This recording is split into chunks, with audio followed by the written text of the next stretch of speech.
मुझे नहीं समझ आ रहा है कि यह आदमी क्या बोल रहा है। साहिस्ता उत्तेजित होकर चिल्लाई।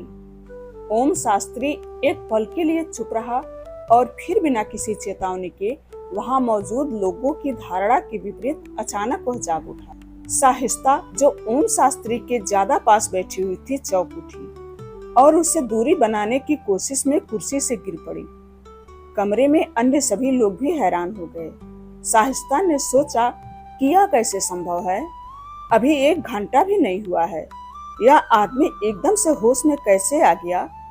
उनके 300 से अधिक मरीजों के अनुभव में आज तक कोई आदमी किसी शारीरिक परेशानी के इतने जल्दी सम्मोहन निद्रा अवस्था से नहीं उठा था। डॉक्टर बन्ना भी उतने ही स्तब्ध थे। दवाओं के बारे में उनका ज्ञान यह कहता था कि मरीज को खुराक दिए जाने के 8 घंटे के पहले उसे होश नहीं आ सकता। इसने उनके द्वारा अध्ययन और अभ्यास किए गए सभी मानदंडों की अवहेलना कर दी थी। एलएसडी भी अपना भय छिपा नहीं पा रही थी। उनमें से किसी को भी समझ नहीं आ पा रहा था कि क्या चल रहा है। ओम शास्त्री बिना मुक्त हुए की कोशिश किए बिना सभी को देख रहा था। उसने शांतमय तरीके से पूछा, मैं यहाँ क्यों लाया गया हूँ? तुम लोगों को क्या चाहिए? वह निराश लग रहा था। साहिस्ता ने उसके सवाल का उत्तर नहीं दिया। उसने डॉक्टर श्रीनिवासन की ओर देखा। ओम ने भी उसकी तरफ देखा। तुम यहाँ हो क्योंकि कुछ जवाब हैं जो हमें चाहिए। हमें क्या चाहिए? कुछ नहीं, बस वही जानकारी जो तुम्हारे पास है, डॉक्टर श्रीनिवासन ने अपने रुबीले अंदाज में जवाब दिया। कितना जानते हो मेरे बारे में? ओम ने पूछा। खैर, अभी के लिए तो ज्यादा कुछ नहीं, बस इतना ही कि ओम शास्त्री तुम्हारा असली पहचान नहीं है और तुम किसी बंदा बहादुर और संजय को जानते हो, और यह कि विदुर और विश्वगुप्त तुम्हारे द्वारा उपयोग किए गए अन्य 2 नकली नाम रह चुके हैं। ओम शास्त्री ने अपनी आंखें कसकर बंद कर ली और एक दुख की लहर उसके चेहरे पर छा गई। इस समय डॉक्टर श्रीनिवासन अपना आपा खोते हुए आधिकारिक स्वर में बोले, मेरा नाम डॉक्टर श्रीनिवासन राय है। मैं national institute of science communication and information resources का सेवानिवृत्त वैज्ञानिक रह चुका हूँ और अब मैं इस टीम का नेतृत्व कर रहा हूँ। मैं जानता हूँ आप कौन हैं, ओम ने जवाब दिया।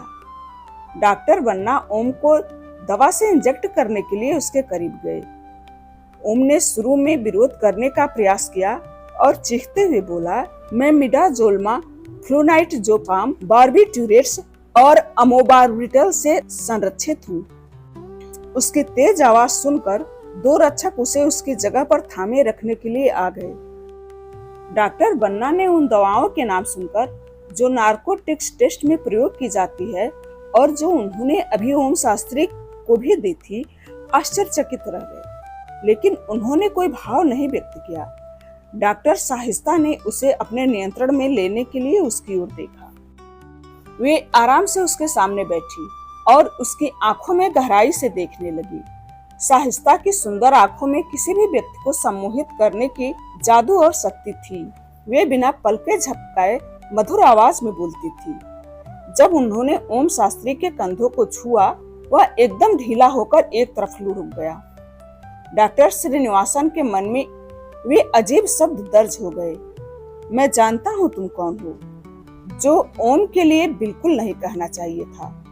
डॉक्टर श्रीनिवासन ने आश्चर्य से सोचा, यह कैसे? क्या यह फिर से पूछताछ के लिए तैयार है? श्रीनिवासन ने पूछा। डॉक्टर बन्ना ने एक उपकरण में कुछ पढ़कर कहा, अभी नहीं सर। वह क्या बड़बड़ा रहा था? एलएसडी ने रूखी आवाज में पूछा। संस्कृत, परिमल ने कहा।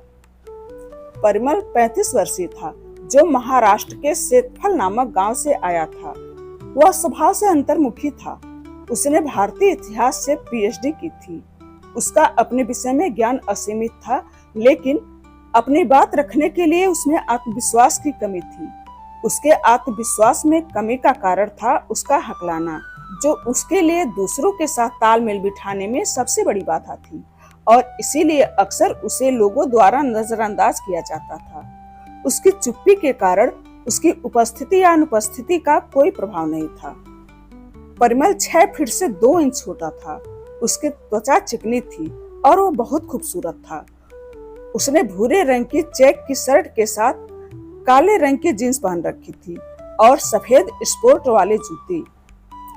उसकी आंखें एवं उसके बाल दोनों गहरे काले रंग के थे और बालों में तेल लगाया हुआ था। उसके भोले भाले प्रश्न और सुझाव के कारण उसे टीम में उसका मनचाहा महत्व नहीं दिया गया था। संस्कृत? इस शताब्दी में संस्कृत कौन बोलता है?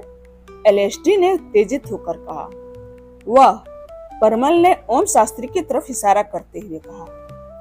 हाँ, लेकिन आज के समय में किसके पास उसकी भाषा समझने का समय है? एलएसडी ने कहा। मेरे पास, परमल ने फिर से उत्तर दिया। सुसैन, अभिलाष ने धीरे से अपने आप से कहा। क्या? एलएसडी ने अभिलाष की आवाज सुनकर पूछा। कुछ नहीं, अभिलाष ने अपने आप को वापस नियमित करते हुए बोला।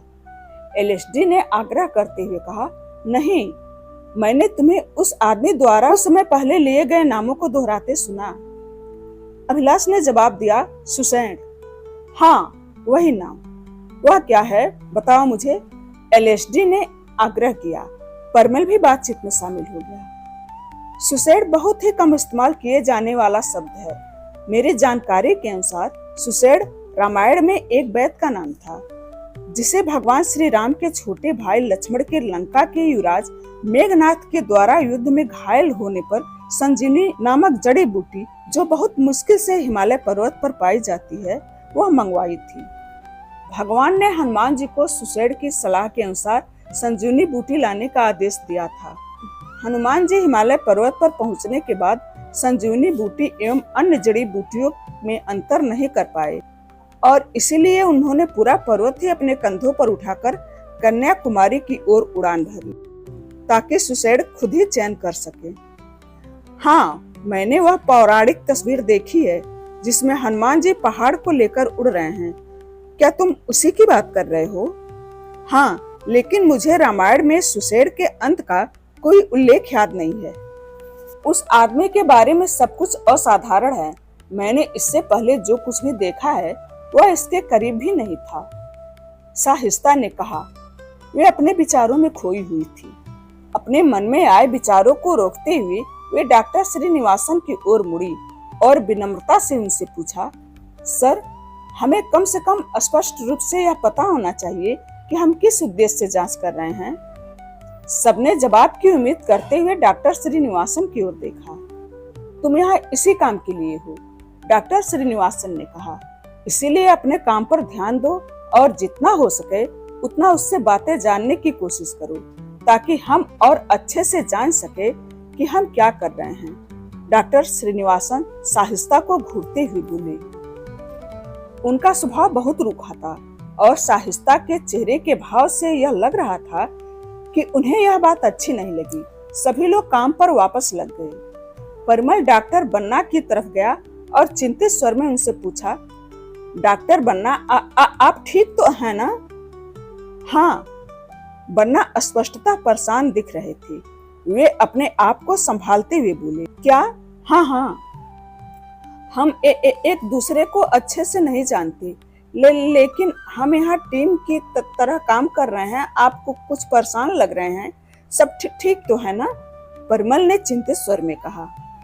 परमल द्वारा दिखाई गई इस भावना से वे सहज महसूस कर रहे थे और उन्होंने उसके कान में धीरे से कहा, यह आदमी 1 घंटे के अंदर ही उठ गया। तो परमल को कुछ समझ में नहीं आया। ऐसा कैसे हो सकता है? यह संभव नहीं है, डॉक्टर बन्ना ने आश्चर्य से अपनी आंखें बड़ी करके कहा। संभव नहीं है? आपका क्या मतलब है? हम सबने उसे उठते हुए देखा, परमल ने भोलेपन के साथ पूछा। वही चीज तो मुझे परेशान कर रही है। परमल, उस दवा की केवल एक खुराक इंसान को 4 से 5 घंटे तक सुला देती है। क्या तुम जानते हो, पहली खुराक से वह बेहोश भी नहीं हुआ था। फिर मैंने उसे सामान्य से दुगुनी खुराक दी। वह थोड़ी देर के लिए तंद्रा में आया, लेकिन फिर भी होश में था। मैंने उसे उतनी ही खुराक दोबारा दी। ऐसी खुराक एक व्यक्ति को मारने के लिए काफी है और यह केवल 1 घंटे के अंदर ही होश में आ गया, डॉक्टर बन्ना समझाते हुए बोले। यह मेरी जानकारी और योग्यता पर एक प्रश्न चिन्ह है।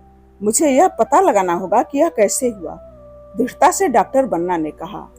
जो कुछ भी डॉक्टर बन्ना ने कहा वह परिमल की समझ से बाहर था, इसीलिए उसने बचने के लिए उनसे पूछा, क्या आपने डॉक्टर श्रीनिवासन को बताया?